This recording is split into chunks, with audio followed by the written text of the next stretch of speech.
আচ্ছা, আমরা নিজেদেরকে ভালো রাখার জন্য সারাদিনে কত কি চেষ্টা করি। নিজেদেরকে ভালো রাখতে হবে, খুশিতে থাকতে হবে, খুব ভালো কথা। নিজেদেরকে তো ভালো রাখতেই হবে, কিন্তু আমরা যদি এরই পাশাপাশি আরও কয়েকজনকে ভালো রাখতে পারি তাহলে ক্ষতি কী? চলো, আমার সাথে তোমাদেরকে নিয়ে যাব অরুন্ধতীদের কাছে। তাদেরকে ভালো রাখতে হবে আমাদের। এই দেখো, হাতের মধ্যে ব্লেড দিয়ে চিরে চিরে কী করেছে দেখো। ও নাকি মাঝে মাঝে এই হাতে ব্লেড দিয়ে চেড়ে রক্ত বার করে দেয়। ওর নাম অরুন্ধতী। ও আমাদের মতো স্বাভাবিক নয়। আজকে ওর ক্লাসে মন নেই, ওর কান্না পাচ্ছিল। জিজ্ঞাসা করলাম কার জন্য, বলল ঠাকুমার কাছে যাব। ওর বাড়ি শ্রীরামপুরে, ও ঠাকুমার কাছে থাকে, ওর মা বাবা নেই। খাচ্ছ, ঘুমোচ্ছ, পড়াশোনা করছো, কত ভালো আছো। এগুলো করবে না, আর করবে না, ঠিক আছে? কষ্ট হয় না এগুলো কাটলে? তুমি পড়াশোনা কত ভালো, কি সুন্দর লেখো, ভালো মেয়ে তো তুমি। গান করতে ভালো লাগে, কি করতে ভালো লাগে পড়াশোনা ছাড়া? নাচ করতে? ও, তুমি নাচ করতে পারো? বাহ,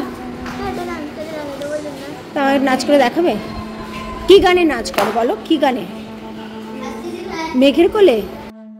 ওকে জিজ্ঞাসা করে জানতে পারলাম ও নাচ করতে খুব ভালোবাসে। তো বললাম তুমি একটা নাচ দেখাও। দেখলাম মনটা ওর ভালো হয়ে গেল। আমরা বেসুরে গলায় গান করলাম আর ও নাচ করলো। এই দেখো,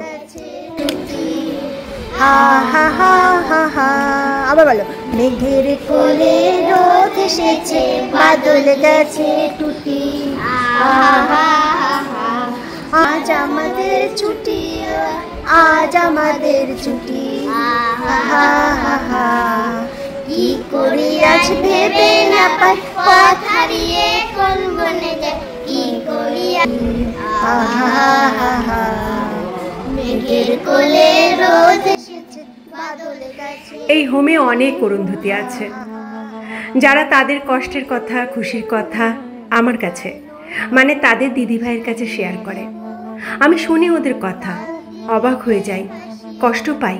কত কঠিন পরিস্থিতি থেকে ওরা এখানে এসেছে। ওদেরকে একটু ভালোবাসা, একটু কাছে টেনে নেওয়া, একটু ওদের মনের মতো হওয়া, একটু ওদের সঙ্গে ওদের মতো হয়ে যাওয়া, ব্যাস এতটুকু দিলেই অনেক অরুন্ধতীর মুখে হাসি দেখতে পাবে, খুশি দেখতে পাবে। তারা পেছনের সমস্ত কষ্ট ভুলে যাবে। আমাদের পৃথিবীতে অনেক অরুন্ধতী আছে, এসো না আমরা তাদের পাশে দাঁড়াই।